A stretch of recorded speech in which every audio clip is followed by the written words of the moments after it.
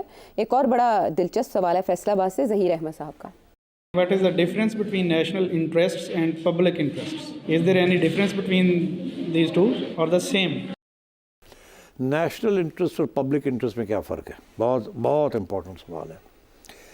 Public کا تو ہمیں پتہ ہے، پبلک آپ پبلک ہیں، عام لوگ پبلک، ان کو پبلک کہتے ہیں۔ جی، کیا سرمایہ دار بھی پبلک کا حصہ ہے؟ کیا اسٹیبلشمنٹ کی پبلک کا حصہ ہے؟ کیا جوڈیشری کے جو لیڈرز ہیں یا وہ پبلک کا حصہ ہے؟ کیا بیوروکریسی پبلک کا حصہ ہے؟ حکمران طبقہ کیا وہ پبلک کا حصہ ہے کہ نہیں ہے؟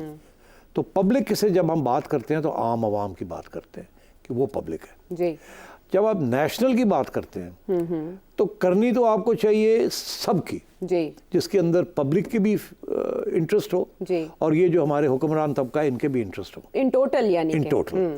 وہ صرف ایک صورت میں ہوتا ہے، جب جنگ ہو رہی ہوتی ہے۔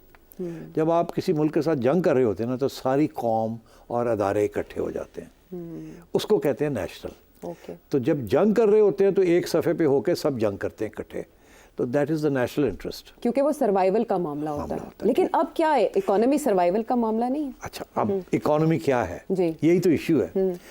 ایشو یہ ہے کہ اس وقت جس کو ہم کہتے ہیں کہ یہ نیشنل انٹرسٹ میں ہم اقدامات کر رہے ہیں اکانومی ہے، کیا یہ اس سے پبلک کے کوئی انٹرسٹ ہے اس میں کہ نہیں ہے؟ بتائیں۔ بات یہ ہے کہ اگر تو پبلک کو اس میں سے کچھ ملے گا، یہ جو سخت اقدامات ہونے جا رہے ہیں، تو پھر تو آپ کہہ سکتے ہیں کہ یہ نیشنل انٹرسٹ ہے۔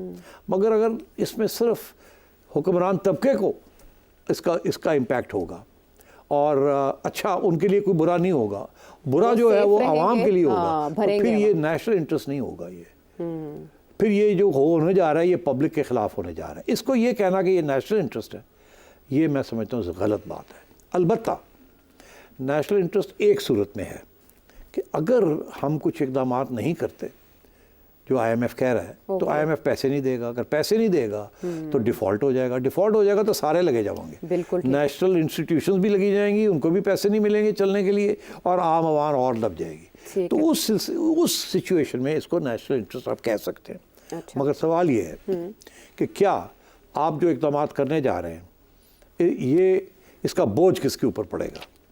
اگر تو بوجھ حکمران طبقے کے اوپر پڑتا ہے تو پھر اس کو آپ کہہ سکتے ہیں کہ حکمران طبقے نے سیکریفائس کی ہے، قربانی کی ہے، تاکہ پبلک کے اوپر اتنا بوجھ نہ پڑے۔ ٹھیک، کیونکہ حکمران طبقہ تو امیر ہے نا، کھاتا ہے، پیتا ہے، کر بھی سکتے ہیں، ویلتھ ٹیکس لگائیں ان پہ، اور وہ بہت کچھ کر سکتے ہیں، جیبیں کھولے نا تھوڑی بہت، خزانے اپنے سارا عوام کے اوپر کیوں بوجھ ڈال رہے ہیں؟ تو یا تو پھر میں اس کو کہوں گا کہ یہ نیشنل انٹرسٹ میں ہو رہا ہے۔ یہ کہنا کہ اگر ہم یہ نہیں کریں گے تو ڈیفالٹ ہو جائے گا تو سارے مارے جائیں گے، وہ اپنی جگہ پہ۔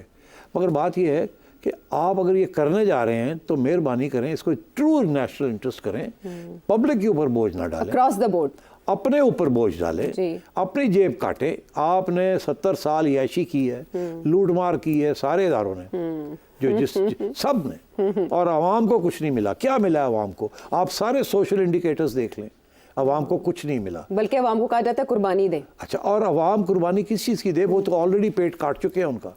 تو اس لیے میں یہ سمجھتا ہوں کہ آج جو ڈیبیٹ ہو رہی ہے اور یہ نیشنل انٹرسٹ کو ڈیفائن پھر سے کرنے کی ضرورت ہے۔ یہ کوئی وار نہیں ہو رہی فار سروائیول، البتہ یہ اکنامک سروائیول کی جنگ ہے۔ مگر اگر اکنامک سروائیول کی جنگ ہے تو سب سے زیادہ قربانی جو ہے وہ سرمایہ دار کو دینی چاہیے، تاجر کو دینی چاہیے، لینڈ لارڈ کو دینی چاہیے جو کہ اپنے ٹھیکے دیتا ہے اور اپنے گلبرگ میں رہتا ہے اور اسلام آباد میں رہتا ہے اور کام کیے بغیر ایک زمین کی ملکیت کی بیسس کے اوپر وہ کھاتا پیتا ہے، اور جو پیزنٹ ہے، جو بیچارہ جو کاشت کرتا ہے، اس کو ملتا کیا ہے، ایٹسیٹرا۔ اسی طریقے کے ساتھ بیوروکریسی، تنخواہیں تھوڑی لیتے ہیں اور پرکس اینڈ پریویلیجز دیتے ہیں کہ